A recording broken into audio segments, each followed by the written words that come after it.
सभापति महोदय, मेरा 5 मिनट का समय जाया हो गया। सभापति महोदय, 5 मिनट का समय, पूरा 5 मिनट का समय सामने आप देख सकते हैं। मैं ये कहना चाहता हूं कि शांत जोधपुर मेडिकल कॉलेज का छात्र चूरू सचिन प्रजापत, जिसको मेडिकल कॉलेज ने एक एनजीओ के माध्यम से जैसलमेर किसी प्राइवेट काम से एनजीओ के माध्यम से भेजा और वहां उस सचिन प्रजापत की डेथ हो गई।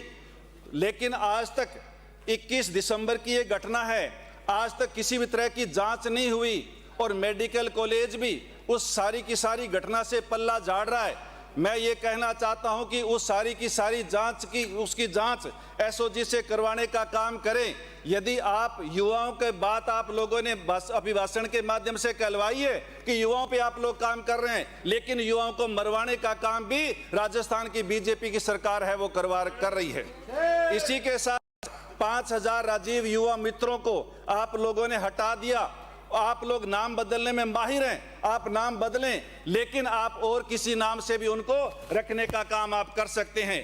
शिक्षा का नवाचार की बात सभापति महोदय जो बहुत ही असत्य है, आपने शिक्षा का सत्यानाश पिछले 2 साल के अंदर किया है। कितने स्कूल आपने बंद किए हैं, कितने स्कूलों को आप लोगों ने और जगह शिफ्ट करने का काम किया है। शिक्षा पर नवाचार करने का काम तो अशोक गहलोत साहब ने किया था, जिन्होंने डाणियों के अंदर स्कूल खोले और जिन्होंने Mahatma Gandhi English medium school खोले, जो स्कूल गरीब के लिए और यानी मजदूरों के लिए गांवों के अंदर इंग्लिश मीडियम पढ़ाने का काम करते थे। आपने एक भी नया स्कूल नहीं खोला, आपने सारे के सारे स्कूल बंद करने का काम किए हैं। जर्जर भवन के नाम से सभापति महोदय आपने सिर्फ अकेले गंगानगर जिले के अंदर 115 स्कूल हैं वो बंद कर दिए, जिनकी अंदर बच्चों की पढ़ने वालों की संख्या 1,81,000 है। जब 1,81,000 जहां बच्चे पढ़ते हैं उनको जर्जर भवन की वजह से आप लोगों ने शिफ्ट कर दिया। आप पढ़ाने के लिए आपके पास भवन नहीं है और भवन के लिए आज तक आपने कोई भी पैसा जारी नहीं किया है।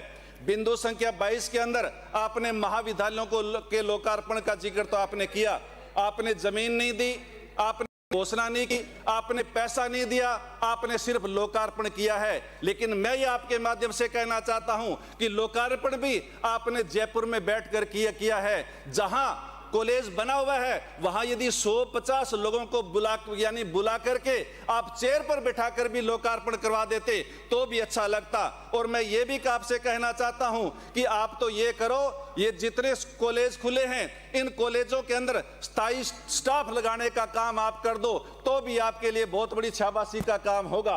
आपने बिंदु संख्या 21 के अंदर अल्पसंख्यक वर्ग के लिए विद्यार्थियों के लिए छात्रावास 59 छात्रावास को संचालित होने का जिक्र किया है, लेकिन आपने ये नहीं बताया कि पिछले 2 साल के अंदर आपने कितने यानी छात्रावास खोले हैं और आपने कौन सा 1 रुपया भी अलावा इसके खर्च किया है। इसके साथ साथ मैं सभापति महोदय आपके माध्यम से कहना चाहता हूं कि बिंदु संख्या 173, 174, 175, 76 के अंदर शहरी ग्रामीण सेवा शिविर का जिक्र आपने किया है। मैं कहना चाहता हूं सूरतगढ़ के अंदर वार्ड नंबर 3 और वार्ड नंबर 26 के लोग पिछले 34 दिन से धरना दे करके और कर्मी अनशन पर बैठ करके सिर्फ पट्टे उन लोगों को जारी नहीं किए गए। राजस्थान सरकार ने अच्छी तरह से गाइडलाइन जाहिर की कि नगरीय निकायों के अंदर संबंधित प्रकरणों में यदि दिनांक 31/3/24 तक अभियान अवधि के दौरान की गई छूटों के अनुसार समस्त राशि संबंधित निकाय को जमा हो चुकी है तो वर्तमान प्रभावी दरों व नियमों के अनुसार लंबित प्रकरणों का निस्तारण दिनांक 10/8/24 के पश्चात भी किया जा सकता है। लेकिन इसके बावजूद भी आपने कोई भी पट्टा जारी नहीं किया। उन लोगों ने सारे के सारे डॉक्यूमेंट जमा करवा दिए, पैसे जमा करवा दिए, रसीदें कटवा दी, लेकिन आपने कोई भी पट्टा जारी वार्ड नंबर 3 और 26 का नहीं किया। लेकिन इसके बावजूद भी आप इसके अलावा अध्यक्ष सभापति महोदय मैं कहना चाहता हूं कि आपने जहां भ्रष्टाचार का बहुत बड़ा मामला सूरतगढ़ का नगर निकाय का है, हनुमानगढ़ जिले का विवेकानंद स्कूल जाखड़ावाली के अंदर है, उसको आप लोगों ने सूरतगढ़ के अंदर 200 करोड़ रुपए की जमीन मात्र 4-5 करोड़ रुपए में आवंटित करने का काम आपने किया है। हालांकि इस पर इससे पहले भी सुप्रीम कोर्ट और हाई कोर्ट के फैसले भी आ चुके हैं। मैंने मंत्री जी से मिलकर के 2 बार मैंने जिक्र किया कि ये जमीन आवंटित नहीं होनी चाहिए।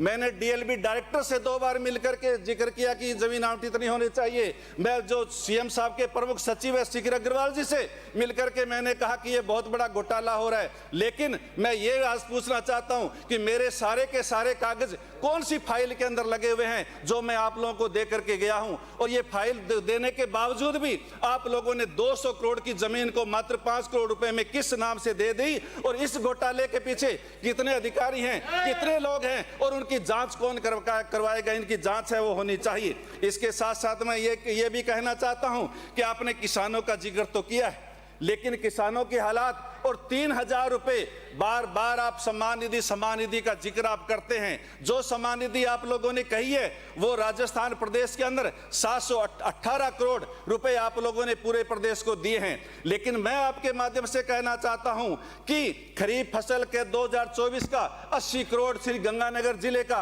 अकेले का आपका बीमे का बकाया है। रबी फसल 2024 का 150 करोड़ रुपए फसल बीमा का बकाया है।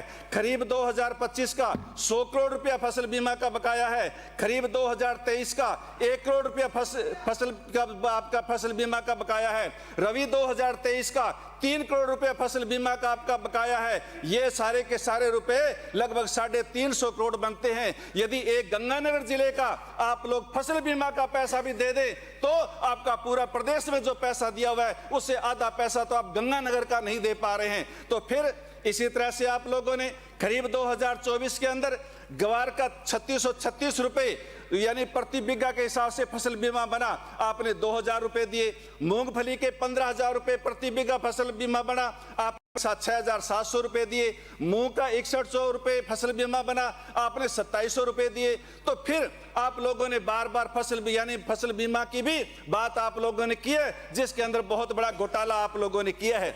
यूरिया डाया के हालात तो आप लोगों ने पूरे प्रदेश के अंदर समझी है।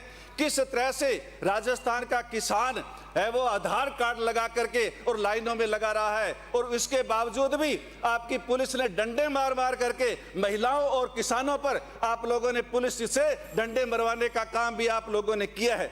यदि कोई भी इस तरह के आजादी के बाद ये पहला मामला होगा कि जमीन पर लाइन पर खड़ा यानी आपके आधार कार्ड लगा करके और कोई खड़ा होकर के यूरिया डाया मांग रहा हो।